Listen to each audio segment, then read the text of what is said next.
Hello everyone, myself Deepak Singh Rajawat. I welcome to all of you in this my YouTube channel. पिछली class में हमने पढ़ा था कि जो रासायनिक समीकरण होती है उन रासायनिक समीकरण को संतुलित करना आवश्यक क्यों है। द्रव्यमान संरक्षण के नियम के अनुसार प्रत्येक रासायनिक समीकरण को संतुलित करना आवश्यक है। आज हम देखेंगे कि हमारी जो बुक है उस बुक में जो रिएक्शंस दे रखी है, जो अभिक्रियाएं दे रखी है, उन अभिक्रियाओं के बारे में हम आज जानकारी प्राप्त करेंगे। तो बढ़ते हैं लेक्चर की ओर। आप देख पा रहे होंगे कि जो पहली जो रिएक्शन है मेरे पास वो है कार्बन डाइऑक्साइड की, कि कार्बन और ऑक्सीजन को आपस में जब मिलाया जाता है तो वास्तव में कार्बन डाइऑक्साइड का निर्माण होता है। सिंपल सी रिएक्शन है, क्या दिक्कत है कि कार्बन और ऑक्सीजन को यदि हम मिलाएंगे तो कार्बन डाइऑक्साइड हमें मिलेगी, CO2 हमें मिलेगी, जो कि एक गैस होती है। क्या ये समीकरण संतुलित है? इसको चेक करें, जरूर करें। कार्बन यहाँ पर भी एक है, अभिकारक की तरफ भी कार्बन एक है और उत्पाद की तरफ भी कार्बन एक है, तो हम कह सकते हैं कि अभिक्रिया संतुलन में। ऑक्सीजन यहाँ पर भी दो है, ऑक्सीजन यहाँ पर भी दो है, अतः हम कह सकते हैं कि जो उपरोक्त जो रिएक्शन है, उपरोक्त जो अभिक्रिया है, यह एक संतुलित समीकरण है। दूसरी अभिक्रिया को थोड़ा नोटिस करते हैं। BaCl2 barium chloride. देखो साथ के साथ अगर हम सूत्रों का भी रिवाइज कर लें तो हमारे लिए बहुत बेहतर साबित होगा, क्योंकि सूत्र हमें याद होना आवश्यक है। BaCl2 होता है बेरियम क्लोराइड, और बेरियम क्लोराइड की अभिक्रिया यदि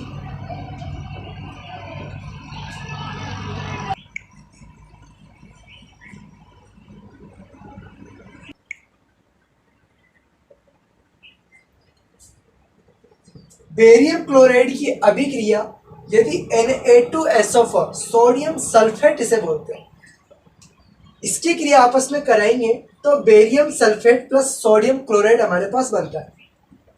एक चीज यहाँ पर नोटिस करें, हमेशा जो भी प्रोडक्ट होता है, जो भी यौगिक होता है, उस यौगिक में जो आगे वाला तत्व होता है उस पर प्लस आवेश रहता है, प्लस चार्ज उस पर रहता है, या पॉजिटिव आवेश उस पर रहता है, और पीछे वाले पर माइनस चार्ज रहेगा, क्योंकि प्लस और माइनस के बीच एक आवेशन की प्रक्रिया होती है।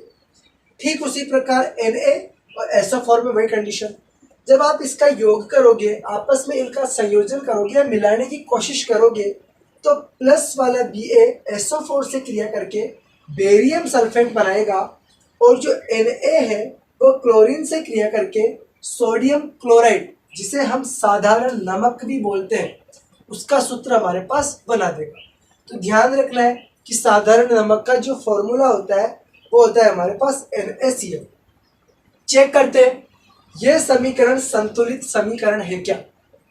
यहाँ पर Ba एक है और यहाँ पर भी Ba बेरियम एक है, कोई दिक्कत नहीं। क्लोरीन यहाँ पर दो है, क्लोरीन की जो अणु है वह यहाँ पर दो है, और यहाँ पर क्लोरीन का अणु सिर्फ एक है, तो मैं कह सकता हूँ कि यह एक कंकाली समीकरण है, यह एक ढांचा समीकरण है, अतः इसको संतुलित करना आवश्यक है। समझते हैं संतुलन करना वापिस। यहाँ पर क्लोरीन एक है, यहाँ पर क्लोरीन दो है, तो इधर दो बनाने के लिए मुझे दो से मल्टीप्लाई करना पड़ेगा, तो ये हमने लगा दिया इसके आगे दो। आपके मन में प्रश्न आ रहा होगा कि सर दो आप यहाँ पर भी तो लगा सकते थे, तो इसका जो उत्तर है वो होगा ऐसा कभी नहीं करना। क्यों नहीं करना? क्योंकि वैज्ञानिकों ने बोल रखा है कि हमने आपको सूत्र दे रखे और सूत्र के साथ कोई छेड़खानी नहीं करनी है। आप आगे उसके दो करो मल्टीप्लाई, चाहे 3 से गुणा करो, कोई दिक्कत नहीं है, लेकिन पीछे कुछ नहीं करना। अब यहाँ पर क्लोरीन दो हो गया, यहाँ पर भी क्लोरीन दो हो गया, यहाँ पर सोडियम भी दो हो गए और यहाँ पर सोडियम भी दो हो गए। अब ये जो समीकरण है ये संतुलित समीकरण मेरे पास होगी। अगली अभिक्रिया देखते हैं कि जो सोडियम है और क्लोरीन की जो अभिक्रिया कराई, जब हम जाहिर सी बात देखेंगे, जब सोडियम और क्लोरीन गैस को मिलाया जाता है तो सोडियम क्लोराइड या फिर साधारण नमक का फॉर्मूला हमें मिलता है। कुछ और भी प्रश्न आपके माइंड में चल रहे होंगे कि सर ये जो क्लोरीन है, ये जो ऑक्सीजन है, इनको दो अणुओं के रूप में क्यों लिख रखा है? तो प्रत्येक गैस इस प्रकृति में द्विपरमाणु के रूप में पाई जाती है। इतना हमें ध्यान रखना है। जैसे क्लोरीन हुई, नाइट्रोजन हुई, ऑक्सीजन हुई, ब्रोमीन हुई, ये सभी जो गैसें हैं ये सभी दो परमाणु या द्विपरमाणु के रूप में प्रकृति में उपलब्ध होती है। इसका एक्सपेरिमेंट हम बाद में करके देखेंगे कि ये किस तरीके से द्विपरमाणु होती है। मैं आपको जरूर दिखाने की कोशिश करूंगा इस प्रयोग को। यहाँ थोड़ा और समझते हैं कि जो सोडियम है Na, इसके आगे जो एक कोष्टक में S लिखा हुआ है ये क्या है? डरना नहीं। क्लोरीन के आगे जो G लिखा हुआ है ये है क्या? यहाँ पर Na2SO4 के आगे कोष्टक में छोटा सा दिख नहीं रहा होगा लेकिन Aq लिखा हुआ है, ये वास्तव में क्या है? तो वैज्ञानिकों ने बोला कि जब हम रासायनिक समीकरण को लिखते हैं तो क्या वो समीकरण पूर्णतया होगी क्या? तो लोगों ने बोला यार पूर्णतया समीकरण सिद्ध करने के लिए क्या करेंगे? मैं समझाने की कोशिश करता हूँ एक और एग्जाम्पल के द्वारा। तो नोटिस करना, देखने की कोशिश करना। इस समीकरण के माध्यम से हम देखते हैं कि जो जल निर्माण की प्रक्रिया है उस जल निर्माण की प्रक्रिया के द्वारा हम इसको समझने की कोशिश करते हैं। आप यहाँ नोटिस करो, जब समीकरणों को लिखने के लिए वैज्ञानिकों ने आपस में चर्चाएं की कि अभिक्रिया को प्रतीकों के रूप में लिखना समीकरण कहलाएगा, और उन समीकरणों को पूर्णतया दिखाने के लिए कि अभिक्रिया किस ओर से किस ओर हो रही है, इन्होंने संकेतों का प्रयोग किया। कैसे? प्लस मतलब संयोजन हो रहा है कि हम हाइड्रोजन और ऑक्सीजन को मिला रहे हैं और कहीं ना कहीं जल बन रहा है। लेकिन वैज्ञानिकों ने सोचा कि क्या इससे पता चल पा रहा है कि वास्तव में किसकी किससे क्रिया कर रहे हो? यहाँ पर H2 जो है वो क्या है, ऑक्सीजन जो है वो क्या है, दोनों को जब मिलाया तो बनने वाला क्या बना? इन प्रश्नों के उत्तर कौन देगा? इन सभी प्रश्नों के उत्तर जानने के लिए उन्होंने थोड़ा और सुधार किया। बोला कि अभी इसको और सही तरीके से लिखा जाए। तो बोला कि हाइड्रोजन यहाँ पर क्या है, गैस है, तो इन्होंने गैस को ऐसे G से रिप्रेजेंट कर दिया। बोला ऑक्सीजन क्या है, बोला ऑक्सीजन भी एक गैस है, इसलिए इसको भी यहाँ पर इन्होंने G से दिखा दिया। बनने वाला जो यौगिक है वो क्या बना? बोला कि H2O पानी, यह तो एक द्रव है, यह तो एक लिक्विड है। तो बोला कि लिक्विड है तो इसको हम दर्शाएंगे L से। तो आप ध्यान रखना, अगर ठोस होगा, ठोस को इंग्लिश में बोलते हैं सॉलिड, इसलिए इसको दर्शाया जाएगा आगे का अक्षर S इससे। अगर द्रव है तो द्रव को दर्शाया जाएगा लिक्विड, आगे का अक्षर L। स्पेलिंग देख लेना, इतनी इंग्लिश मेरी है नहीं। अगर गैस है तो गैस को इंग्लिश में लिखा जाता है गैस, और इसलिए इसको दर्शाया जाएगा G से। अगर जलीय विलयन बनता है, कैसे? जैसे कि NaCl मेरे पास बना था, ये एक तरीके का जलीय विलयन है। तो बोला कि अगर जलीय विलयन बनेगा तो जलीय विलयन को इंग्लिश में बोलते हैं एक्वस, AQUEAS इस तरीके की स्पेलिंग होती है। आगे का जो AQ होगा उससे हम जलीय विलयन को दर्शाएंगे। तो हमने देखा था कि जब हमने सोडियम क्लोराइड लिखा था तो उसके पीछे कोष्टक में AQ लिख रखा था, कहीं ना कहीं वो जलीय विलयन बना रहा था। फिर और देखा जाए, बोला कि H2 गैस O2 गैस बनने वाला लिक्विड, लेकिन क्या ये बिना टेम्परेचर के हो गया क्या?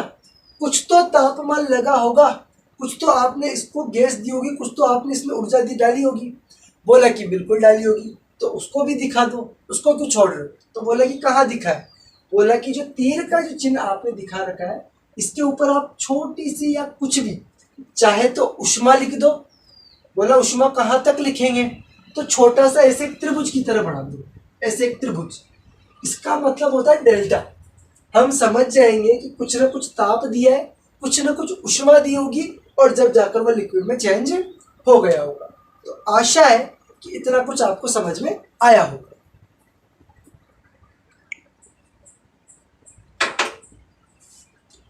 अगली जो रिएक्शन दिख रही है आपको C+O2CO2, जिसके बारे में हम चर्चा कर चुके हैं।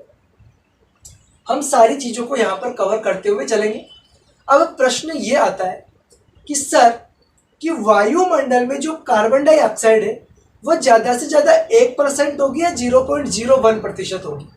ऑक्सीजन 21% उपलब्ध है और नाइट्रोजन कहीं ना कहीं 78% उपलब्ध है। लेकिन फिर भी प्रत्येक मनुष्य ऑक्सीजन गैस को लेता है, जबकि प्रकृति में सबसे ज्यादा नाइट्रोजन गैस की मात्रा जाता है। बिल्कुल सही बात है।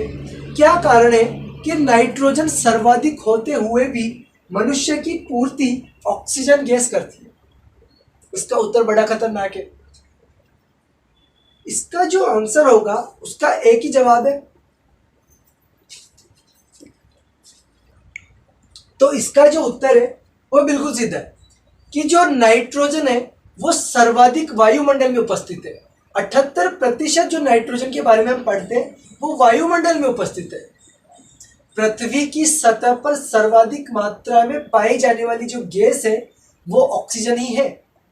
नाइट्रोजन सर्वाधिक मात्रा में वायुमंडल में पाई जाती है, ऑक्सीजन पृथ्वी की सतह पर सर्वाधिक मात्रा में पाई जाती है, इसलिए व्यक्तियों की आवश्यकता को ऑक्सीजन पूरी करती है। दूसरा कारण क्या हो सकता है कि जो नाइट्रोजन होता है उस नाइट्रोजन गैस को व्यक्ति डायरेक्ट नहीं ले सकता। 9वीं कक्षा को यदि पुनः स्मरण किया जाए तो नाइट्रोजन चक्र आपने पढ़ा होगा, और नाइट्रोजन चक्र के माध्यम से जो पहले नाइट्रोजन आती है वो बिजली के द्वारा नीचे आती है। तड़ित जो होती है उसमें नाइट्रोजन आती है, फिर कहीं ना कहीं बैक्टीरियाओं के पास विकसित हो आके वो आती है। मनुष्य डायरेक्टली नाइट्रोजन को नहीं ले सकता है। तो जाहिर सी बात है कि पृथ्वी की सतह पर सर्वाधिक मात्रा में ऑक्सीजन होती है, वायुमंडल में सर्वाधिक मात्रा में नाइट्रोजन होती है, और जो कार्बन डाइऑक्साइड गैस है हमारी वो कहीं ना कहीं मनुष्य के द्वारा बाहर निकाली जाती है। जब हम जीव विज्ञान की क्लासेस लेंगे तो उनमें इनके बारे में और चर्चा करेंगे। तो आज के लिए सिर्फ इतना ही, बाकी नेक्स्ट वीडियो।